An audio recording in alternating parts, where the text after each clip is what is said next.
Telangana state commission for women نے Mohammed Feroz Khan Congress leader کی جانب سے خواتین سے متعلق مبینہ توہین آمیز ریمارکس پر از خود نوٹ لیتے ہوئے کارروائی شروع کی ہے۔ یہ ریمارکس 21 جون کو گاندھی بھون میں منعقدہ پریس کانفرنس کے دوران کیے گئے تھے۔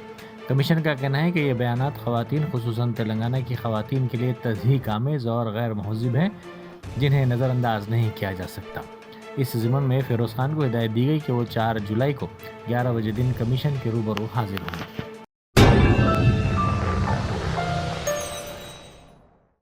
جرمنٹن super specialty hospital national award winner doctor Mir Jawad Zar Khan, German trained senior orthopaedic surgeon and director, ماہر ڈاکٹرز ڈاکٹر واصف اعظم اور doctor Bharavi Chandori, senior cardiologist اور دیگر ڈاکٹرز نمایاں خدمات انجام دے رہے ہیں۔ Robotic surgery, advance cath lab, MRI، operation theatre, ICU، 2D ultrasound جیسی سہولیات سے آراستہ کارپوریٹ لیول ہاسپٹل، واجبی فیس میں ہر مرض سے شفا یابی کے لیے جرمنٹن سپر اسپیشلٹی ہاسپٹل، عطا پور۔